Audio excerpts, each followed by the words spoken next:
main ke sawah lagi kita guys. Oke, kita lihat keseruannya di sawah. Babak 657. Baizu melihat Ye Guan berjalan pergi. Senyuman muncul di wajah Master Pedang Manusia. Kekuatannya telah meningkat pesat.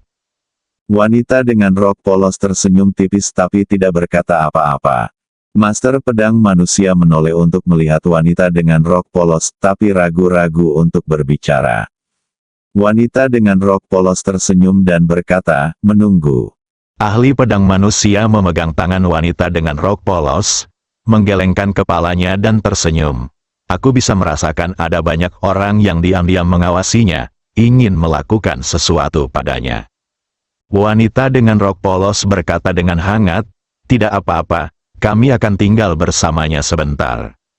Ahli pedang manusia tersenyum dan berkata, oke. Wanita dengan rok polos itu tersenyum tipis, lalu mereka berdua perlahan menghilang dari tempatnya.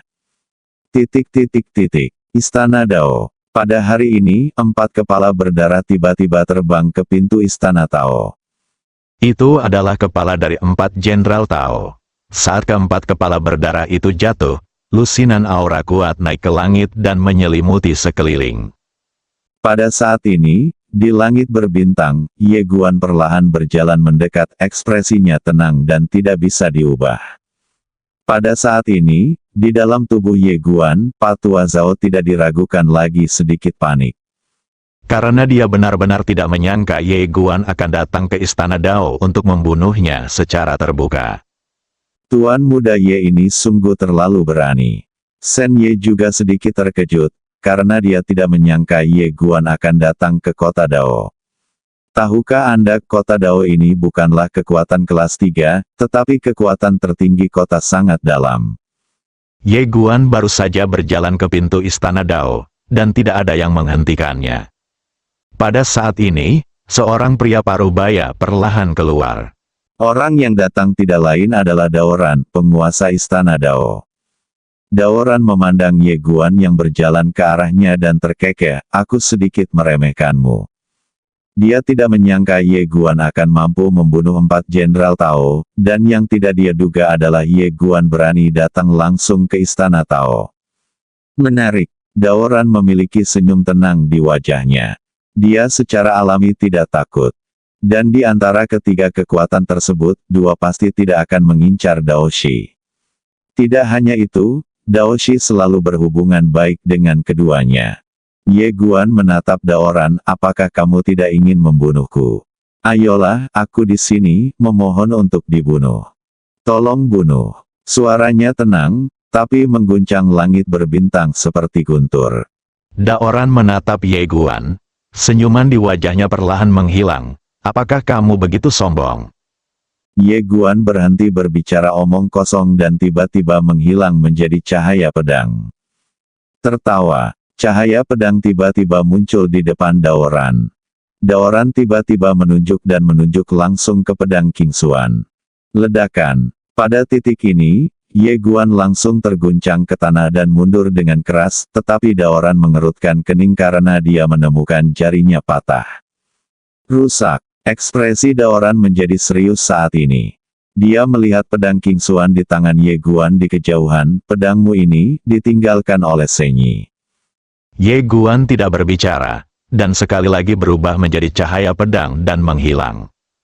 Daoran tidak berani mengambil pedang Ye Guan dengan tubuhnya. Dia melambaikan lengan bajunya, dan kekuatan mengerikan keluar seperti gelombang. Meskipun kekuatan ini dipotong-potong oleh pedang King Xuan, Ye Guan juga terkena serangan ini, kekuatan mengirimnya terbang. Setelah berhenti, Ye Guan menatap Daoran. Dia menemukan bahwa Daoran jauh lebih kuat dari 4 sebelumnya. Mata Ye Guan perlahan tertutup. Ledakan. Dalam sekejap aura di sekitar Ye Guan melonjak dengan liar. Kekuatan darah, melihat kekuatan garis keturunan Ye Guan, Daoran langsung mengernyit, kekuatan garis keturunanmu. Sebelum dia selesai berbicara, cahaya pedang berdarah langsung menyambar di depannya. Daoran mengangkat tangannya dan meninju. Bang! Keduanya mundur pada saat bersamaan. Setelah Daoran berhenti, dia menemukan lengan kanannya retak dan darah mengalir keluar. Wajah Daoran berangsur-angsur menjadi suram. Dia mengangkat kepalanya dan menatap Ye Guan di kejauhan. Dia membuka telapak tangannya dan sebuah tombak muncul di tangannya. Tombak itu berwarna emas gelap dan sehalus batu giok, aliran air mengalir. Cahaya yang mengalir sangat mempesona. Saat memegang tombak ini, aura Daoran tiba-tiba berubah drastis, seperti dewa perang. Perbaikan senjata. Di kejauhan, semangat juang Ye Guan tinggi, dan dia tiba-tiba berubah menjadi cahaya pedang dan menghilang. Tertawa, waktu dan ruang di lapangan langsung terkoyak, dan cahaya pedang menyambar di depan Daoran. Menghadapi pedang Ye Guan, Daoran tidak memilih untuk menghindarinya kali ini. Sebaliknya, dia menggerakkan pergelangan tangannya dan menusuk dengan tombak. Sedikit rasa dingin muncul, ledakan, segera setelah pistol dan pedang bersentuhan, gelombang kekuatan kejut yang mengerikan tiba-tiba meletus di depan mereka berdua, dan kemudian, keduanya mundur dengan keras pada saat yang bersamaan. Ketika Daoran berhenti, tombak di tangannya terbelah dan berubah menjadi pecahan yang tak terhitung jumlahnya berserakan di tanah. Melihat pemandangan ini, murid Daoran menyusut, dan ada sedikit ketidakpercayaan di matanya. Senjatanya bukanlah harta ilahi biasa, tetapi artefak ilahi dengan 10% keilahian rentan di depan pedang Ye Guan. Memalukan, Daoran memandang Ye Guan di kejauhan. Setelah terkejut, jejak keserakahan muncul di matanya. Artefak yang luar biasa, jika pedang ini jatuh ke tangannya, kekuatannya akan meningkat beberapa tingkat. Setelah memikirkan hal ini, Daoran tiba-tiba meraung, susunan pengorbanan. Ledakan, saat suara itu jatuh, jauh di dalam istana Dao, pilar cahaya hitam tiba-tiba naik ke langit dan langsung menuju ke bagian terdalam dari langit berbintang. Kemudian, pusaran hitam besar muncul jauh di langit berbintang, dan kemudian, sebuah spiritual aura tiba-tiba mengunci Ye Guan. Pada saat ini, suara Patua Zhao tiba-tiba terdengar, Tuan Ye, ini adalah formasi pembunuhan Dao di kota Dao. Ini berisi kekuatan setidaknya ratusan orang yang setidaknya 50% kuat di alam Dao ilahi. Anda tidak boleh gegabah. Ye Guan mengerutkan kening, susunan pembunuhan Tao. Patua Zhao dengan cepat menjelaskan, ya, selama Daoshi memiliki kesempatan selama bertahun-tahun, dia akan membiarkan alam Shinto yang kuat menanamkan kekuatannya ke dalam formasi pembunuhan ini. Banyak alam Shinto yang kuat juga bersedia menjual Tao untuk membuat berteman dengan Daoshi. Oleh karena itu, selama bertahun-tahun, susunan pembunuhan ini telah mengumpulkan kekuatan yang sangat menakutkan. Jadi Tuan Ye tidak boleh gegabah dan meremehkan. Pembentukan, Ye Guan melihat pusaran air jauh di langit berbintang. Di pusaran air, kekuatan mengerikan mengalir seperti air pasang, dan dengan munculnya kekuatan yang kuat ini, seluruh langit berbintang mendidih. Ekspresi Ye Guan berangsur-angsur menjadi serius, karena dia merasakan bahayanya. Dengan kekuatannya saat ini, dia tidak dapat menahan kekuatan formasi ini, bahkan dengan restu Ao Qian Qian. Tampaknya memikirkan sesuatu, Ye Guan langsung memanggil Xiao Bai. Setelah Xiao Bai keluar, matanya yang besar berkedip, sedikit bingung. Ye Guan menunjuk ke pusaran air hitam, Bai Zhu, bisakah ini diselesaikan? Bai Zhu, mata Xiao Bai tiba-tiba berbinar, dia sangat menyukai gelar ini, karena orang lain biasa memanggilnya Xiao Bai, yang kedengarannya tidak keren sama sekali. Tapi Bai Zhu berbeda, kedengarannya sangat keren. Xiao Bai sangat gembira saat mendengar ini, dia menoleh dan melirik pusaran air hitam, lalu menoleh ke arah Ye Guan, menyeringai, dan mengulurkan cakar putihnya. Meskipun Anda berbicara dengan baik, Anda tidak dapat bekerja secara gratis. Pasti ada manfaatnya. Ye Guan dengan cepat mengeluarkan manisan Hao dan menaruhnya di kaki Xiao Bai. Melihat manisan Hao, wajah Xiao Bai tiba-tiba tertawa. Cuculah yang memimpin. Dia menjilat manisan Hao dan kemudian berbalik untuk melihat pusaran air hitam. Cakar kecil itu melambai dengan cepat, seolah sedang menyampaikan sesuatu. Saat dia melihat Xiao Bai, alis Daoran tiba-tiba berkerut, dan sedikit kegelisahan muncul di hatinya. Dia dengan cepat melambaikan lengan bajunya, dan pusaran hitam itu tiba-tiba bergetar hebat, dan kemudian, kekuatan yang menakutkan akan keluar-keluar, tapi pada saat ini, Xiao Bai tiba-tiba melambaikan cakar kecilnya. Pusaran hitam bergetar terlebih dahulu, dan kemudian, hantu tiba-tiba terbang keluar dari formasi. Saat hantu itu terbang, pusaran hitam itu tiba-tiba menjadi tenang. Melihat pemandangan ini, Daoran dan yang lainnya tercengang. Dan hantu ini adalah roh formasi dari formasi pembunuhan itu. Semangat formasi terbang di depan Xiao Bai, menari dan bersemangat. Xiao Bai tiba-tiba menunjuk ke arah Daoran di kejauhan. Melihat pemandangan ini, kelopak mata Daoran tiba-tiba melonjak dan dia diam-diam berpikir ada sesuatu yang salah. Pada saat ini, pusaran hitam tiba-tiba bergetar, dan kemudian, kekuatan yang menakutkan melonjak langsung darinya, tapi itu targetnya bukanlah Ye Guan, tapi Daoran. Melihat pemandangan ini, ekspresi Daoran tiba-tiba berubah drastis, dan dia mengarahkan jarinya ke depan seperti pistol. Ledakan. Dalam sekejap, Daoran langsung terlempar puluhan ribu kaki jauhnya, dan istana Dao-Dao di belakangnya langsung menjadi abu. Tidak hanya itu, langit berbintang di sekitarnya mulai terpecah pada saat ini. Ye Guan memeluk Xiao Bai dan mundur terus-menerus. Dia mundur hampir 1000 kaki sebelum berhenti. Melihat pemandangan di depannya, tenggorokannya berguling. Untungnya, dia tidak memilih untuk memaksakan formasi, jika tidak, dia harus mati. Lapisan kulit. Apa yang tidak dia duga adalah Xiao Bai benar-benar akan menghasut semangat formasi. Ini sungguh keterlaluan. Bukan hanya Ye Guan yang tidak menyangka, namun Daoran di kejauhan juga tidak menyangka bahwa pada saat ini, tubuhnya langsung hancur oleh formasi tersebut, hanya menyisakan jiwanya. Dia juga bingung. Dia tidak menyangka formasinya sendiri akan dipicu. Apakah ini gila? Melihat Daoran terluka parah, Ye Guan tentu saja tidak akan melewatkan kesempatan ini dan langsung berubah menjadi cahaya pedang dan membunuh Daoran. Melihat Ye Guan datang untuk membunuh, ekspresi Daoran tiba-tiba berubah drastis, hentikan dia.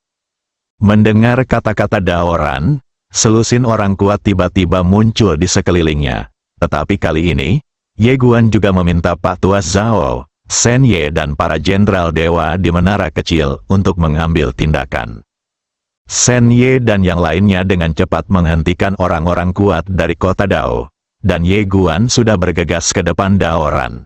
Melihat serangan pedang Ye Guan, Daoran merasa ngeri tidak bisa menahan pedang Ye Guan sama sekali, dan pada saat kritis ini, sedikit cahaya dingin tiba-tiba muncul di depan Daoran, dan kemudian, kekuatan yang menakutkan langsung menjatuhkan Ye Guan. Setelah Ye Guan berhenti, dia menoleh untuk melihat, dan alisnya perlahan berkerut.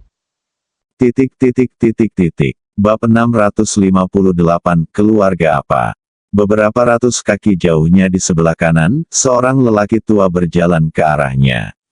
Lelaki tua itu mengenakan jubah panjang dan memegang tongkat di tangannya.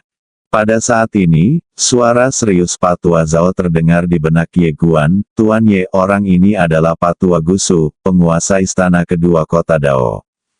Pak Tua Gusu. Ye Guan mengerutkan kening, berapa banyak penguasa istana yang ada di kota ini? Pak Tua Zhao berkata, hanya 3. Ye Guan terkekeh, tidak jauh lebih baik. Di kejauhan, setelah lelaki tua dari Gusu datang, dia menatap pedang King Xuan di tangan Ye Guan. Pedang ini memberinya perasaan yang sangat berbahaya, yang membuatnya merasa waspada. Pak Tua Gusu menatap Ye Guan lagi, siapa kamu? Ye Guan tersenyum dan berkata, kamu Daoshi ingin membunuhku, apa kamu tidak tahu siapa aku? Pak Tua Gusu mengerutkan kening. Dia menoleh untuk melihat ke arah Daoran. Daoran berkata dengan suara yang dalam, orang ini berselisih hidup atau mati denganku, Daoshi. Pak Tua Gusu sedikit bingung, kebencian macam apa terhadap hidup dan mati. Daoran menatap Ye Guan di kejauhan dan berkata dengan suara yang dalam, dia secara terang-terangan membunuh orang di kota Dao. Tidak hanya itu, dia juga membunuh 4 jenderal Dao di kota Dao kita. Mata Pak Tua Gusu tiba-tiba menjadi dingin. Dia menoleh untuk melihat ke arah Ye Guan. Saat dia hendak berbicara, Ye Guan melambaikan tangannya. Aku sedang tidak ingin berbicara denganmu tentang benar dan salahnya hal-hal ini. Ya. Tentu saja, dia tidak akan menjelaskan seluk-beluk masalah tersebut kepada orang tua itu, bukan itu yang harus dia lakukan. Setelah mendengar perkataan Ye Guan, Arya keluar dari menara kecil, masih mengenakan kaos putih, jeans, sepatu putih, dan memegang manisan hao di tangannya. Setelah Arya keluar, dia menjilat manisan hao tersebut. Itu tidak berbahaya bagi manusia dan hewan. Tapi saat berikutnya, dia tiba-tiba bergegas menuju lelaki tua dari Gusu. Saat Arya bergegas keluar, wajah Pak Tua Gusu berubah drastis karena dia merasakan kekuatan yang sangat menakutkan menghancurkannya, membuatnya sulit bernapas. Dia tidak berani gegabah dan mengepalkan tangan kanannya dengan erat.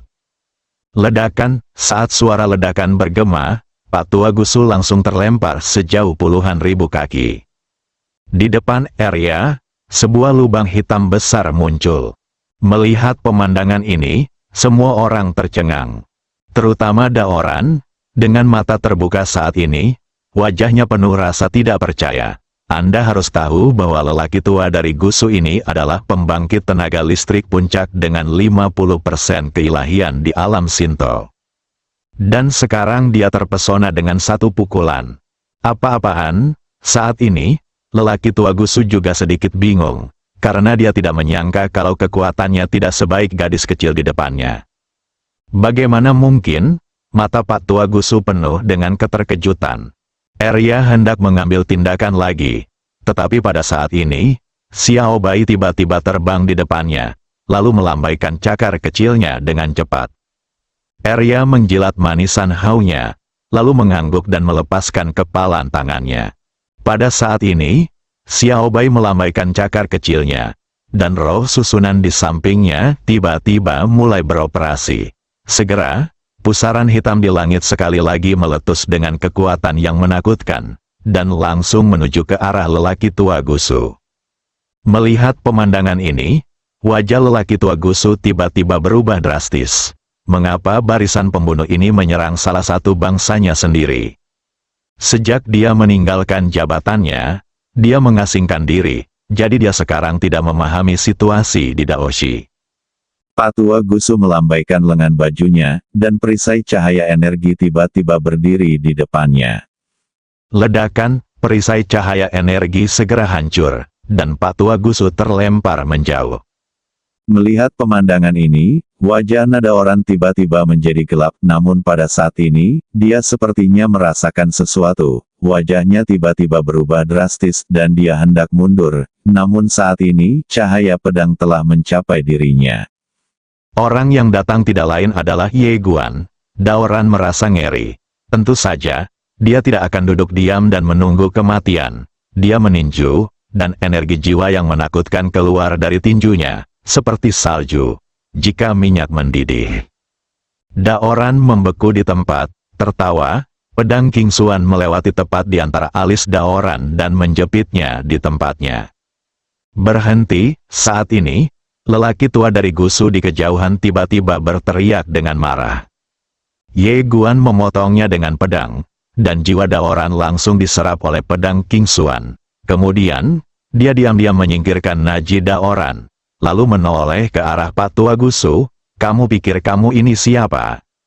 Anda? Pak Tua Gusu sangat marah. Ketika dia menjadi penguasa kota Dao, siapa di dunia ini yang tidak akan memberinya wajah Pak Tua Gusu? Dan sekarang, dia benar-benar dihina seperti ini di depan umum oleh seorang kultivator pedang muda. Tentu saja dia tidak tahan. Pak Tua Gusu tiba-tiba mengambil satu langkah ke depan. Dengan setiap langkah, patung sepanjang 1000 kaki muncul di belakangnya. Saat patung itu muncul, seluruh galaksi mendidih pada saat ini. Ye Guan menoleh untuk melihat Arya. Kemarilah. Arya menjilat manisan haunya, lalu tubuhnya gemetar. Saat berikutnya, bayangan muncul tepat di depan patung lelaki tua Gusu, dan dia meninju. Pak tua Gusu meraung marah, dan patung di belakangnya meninju Fei Lai Dao Arya. Ledakan, gelombang kejut kekuatan yang mengerikan langsung menyebar hingga puluhan kaki jauhnya, dan patung dewa itu langsung terlempar ke tanah dan mundur dengan keras. Melihat pemandangan ini, mata Pak tua Gusu membelalak tak percaya. Ini. Ye Guan juga sedikit kaget, kekuatan Arya ini memang agak keterlaluan. Dia tiba-tiba menemukan satu hal, yaitu, saat dia menjadi semakin kuat, kekuatan keduanya ini juga menjadi semakin kuat. Tidak, harus dikatakan bahwa tidak peduli seberapa kuat dia, keduanya ini masih sangat kuat. Mungkinkah gadis ini menyembunyikan kekuatannya sebelumnya? Ye Guan sedikit bingung. Setelah patung Pak tua Gusu berhenti, menjadi sedikit tidak nyata. Pada saat ini, Pak tua Gusu juga benar-benar panik. Karena dia menemukan bahwa kekuatan gadis kecil ini sungguh keterlaluan. Orang-orang kuat di kota Dao di sekitar mereka terlihat sangat sedih saat ini, karena mereka menemukan bahwa kekuatan orang-orang di depan mereka sangatlah kuat. Awalnya saya mengira itu adalah kesemek yang lembut, tapi saya tidak menyangka itu akan terlalu keras. Setelah Arya memukul mundur patung itu dengan satu pukulan, dia tidak berhenti, malah bergegas maju dan meninju lelaki tua Gusu itu lagi. Ledakan. Dengan pukulan ini, patung itu hancur berkeping-keping dan berubah menjadi ketiadaan. Pada saat ini, lelaki tua dari Gusu tiba-tiba menoleh dan memandang Sen Ye dari kejauhan. Sen Ye, apakah kamu masih mengingatku? Mendengar perkataan Pak tua Gusu, Sen Ye langsung mengerutkan kening. Ye Guan meminta Arya untuk berhenti. Dia memandang Sen Ye, yang tersenyum pahit. Aku pernah menjalin hubungan dengannya, tapi itu tidak dalam. Dia tahu karakter Ye Guan dengan sangat baik. Jika lelaki tua dari Gusu itu tidak mengambil tindakan ketika dia keluar, tetapi memilih untuk meminta maaf, maka mungkin ada ruang untuk perubahan, tapi sekarang. Orang tua dari Gusu berkata dengan suara yang dalam, "Ya Tuhan, bagaimana Daoshi kami menyinggung perasaanmu? Kamu ingin membawa orang-orang ini bersamamu." Sen Ye menggelengkan kepalanya. Gusu, kamu Daoshi tidak menyinggung perasaanku. Saat dia berbicara, dia menceritakan keseluruhan ceritanya. Setelah mendengarkan perkataan Sen Ye, tiba-tiba wajah Gusu berubah menjadi jelek. Ternyata malapetaka itu disebabkan oleh keserakahan pasar Tao miliknya sendiri. Gusu menoleh untuk melihat ke arah Ye Guan. Dia ragu-ragu sejenak dan kemudian berkata, "Tuan Ye, bisakah masalah ini diselesaikan?" Dia harus menyerah. Bagaimanapun, kekuatannya sekarang lebih rendah daripada yang lain. Ye Guan menoleh untuk melihat Sen Ye dan berkata sambil tersenyum, "Jika orang ini adalah teman senior Sen Ye, saya bisa melepaskannya, tapi saya harus membersihkan pasar Tao ini." Setelah terdiam beberapa saat, Senya menoleh ke arah Gusu. "Gusu, ayo pergi." Faktanya, dia dan Gusu sudah bertahun-tahun tidak bertemu, dan persahabatannya menjadi sangat lemah, tapi dia tetap memilih untuk membantu iblis. Dia masih tidak bisa terlalu realistis dalam banyak kasus. Setelah mendengar perkataan Sen Ye, wajah Pak tua Gusu tiba-tiba menjadi sedikit jelek. Tuhan juga berkata, "Ayo pergi." Setelah lelaki tua Gusu terdiam beberapa saat, dia berkata, "Sen Ye, kamu harus tahu bahwa latar belakang Daoshi tidak sesederhana itu." Tuhan juga diam. Orang tua dari Gusu melirik ke arah Ye Guan, dan kemudian berkata, "Tujuan Tuan Ye adalah untuk menelan semua industri di Daoshi, tetapi dengan segala hormat Tuan Ye, saya khawatir Anda tidak akan bisa menelannya, itu, karena di balik layar Daoshi AA." Ye Guan tiba-tiba menyela Pak tua Gusu, "Apakah kamu akan pergi?" Ekspresi Pak tua Gusu membeku. Saat ini, Sen Ye menghampiri Ye Guan. Dia ragu-ragu sejenak, lalu berkata, teman muda Ye, sebaiknya dengarkan dia berbicara tentang kekuatan di balik pasar. Dengan cara ini, kita akan mendapatkan beberapa informasi dan tidak akan diungkapkan oleh orang lain. Terkejut. Ye Guan berpikir sejenak dan mengangguk, dengarkan senior. Mendengar hal tersebut, senyuman tiba-tiba muncul di wajah Kamiya. Harus dikatakan bahwa dia menghormatinya dari awal hingga akhir. Sederhananya, teman kecil Ye ini sangat baik dan bisa ditangani. Di kejauhan, lelaki tua dari Gusu berkata dengan suara yang dalam, di belakang kota Dao, ada klan iblis dari hutan belantara kuno, dan klan kota. Berbicara tentang ini, dia melihat ke arah Ye Guan dari kejauhan.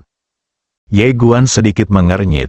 Tidak lagi, orang tua dari Gusu itu tertegun, lalu berkata, apakah itu tidak cukup? Di gurun kuno, klan Zen, inilah dua negara adidaya saat ini.